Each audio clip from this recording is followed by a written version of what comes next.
Updated changes to off-roading at Sandy Neck and a preview of what's in store for Town Council on Thursday on this episode of Barnstable Today. It's Wednesday, May 16th, 2012. I'm Sarah Colvin.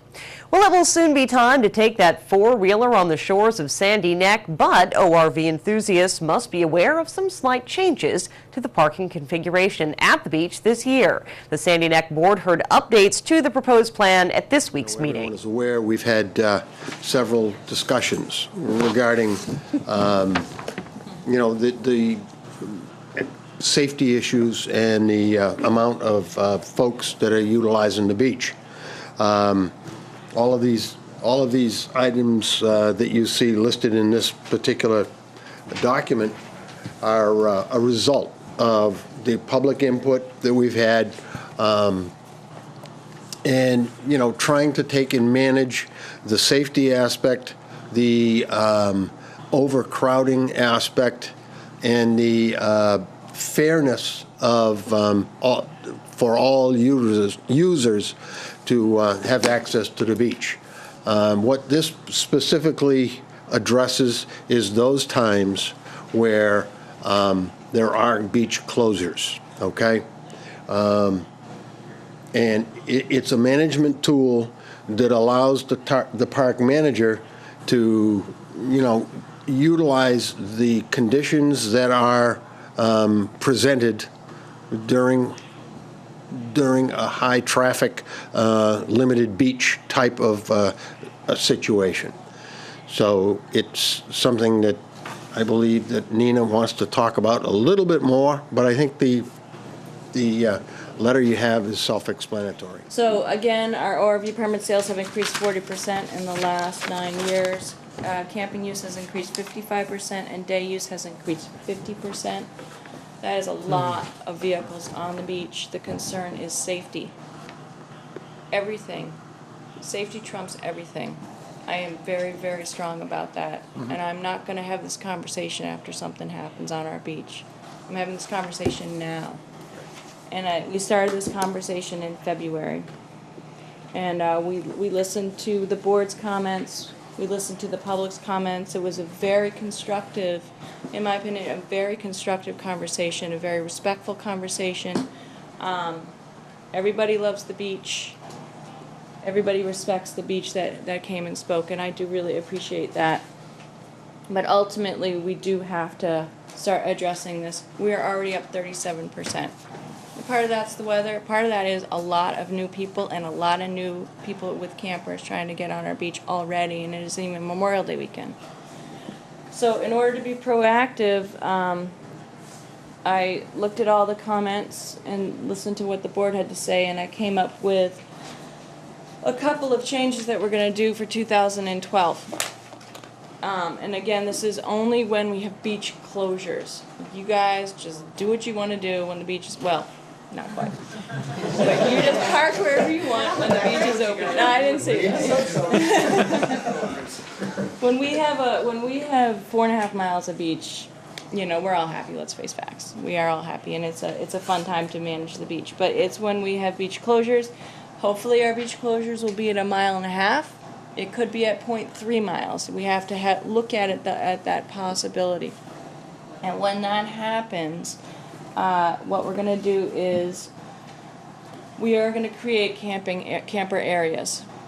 So our campers are going to be in designated areas, whereas all possible on the berm side. There's certain sections of the beach that are really wide, and we can have a lot of campers on the berm side, so we don't have to have folks crossing over. We also can have campers at the end of the closure, so that we don't have vehicle traffic going through there. We can have the day trippers and the turnaround before the section of campers. So it's a lot of work on our part. We're going to have to get you in there in the designated areas, and I'm proposing it's about half of the available beach. When it's full, we are going to close the beach to campers, and we will not reassess till the following morning, so we're not going to have campers waiting around. We'll reassess. We have a list of places that people can go. They're not always open, unfortunately. They're not always available. I mean, Shami Crollo is nearby. There's a couple other ones that hopefully people can get the night and try again in the following morning at 9 a.m. And similarly, we'll have about half of the beach available for day trippers. We will, where all possible, park them on the berm. We're also probably going to have some rope parking in certain areas of the beach. We like to park them headlights towards the dune. That way we can get the most day trippers in one location. Again, at some point that is going to fill up, and we will not allow day trippers on after that point where we feel that safety is at its, we've reached a point where safety is a concern. Day trippers, however, we know that day trippers, there's a crowd that comes in, mostly families, and then they pack up and leave, and then we have a night crowd. So we will have a reassessment of the beach at, I can't remember what time I said. At 6 p.m. Yeah. So folks can try or call after 6 and try to get onto the night as well. Sandy Neck manager Nina Coleman also said that camper owners may no longer drop off the campers and leave them unattended. Campers must be occupied at night while parked on the beach.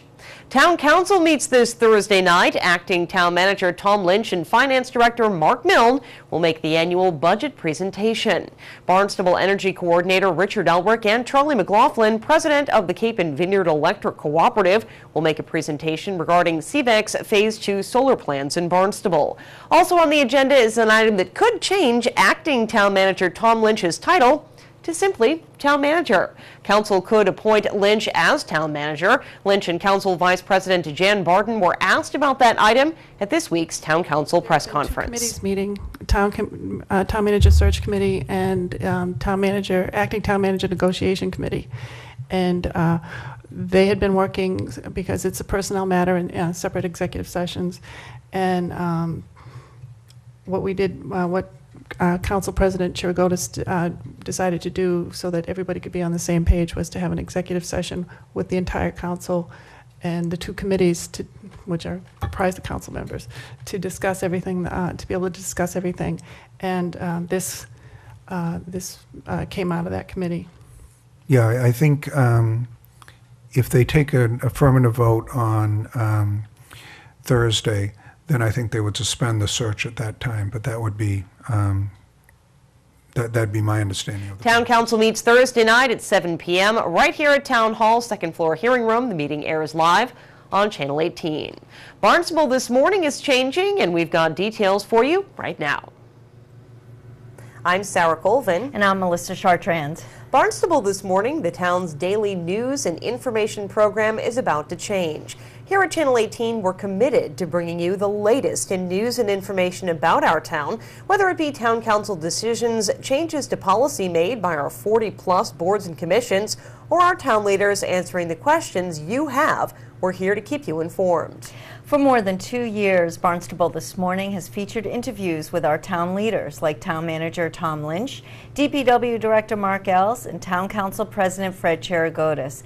We've also heard from our local legislators and educators in Barnstable and beyond. While we'll continue to bring you valuable interviews with our town leaders, we're also planning to broaden our scope of news coverage. When you tune in at 7 a.m. on May 21st, you'll see a brand new look for Barnstable This Morning. More news, a faster pace, while still bringing you the information you need to start the day off right. So bear with us while we work to improve and enhance Barnstable This Morning. We'll be back on May 21st with our brand new show.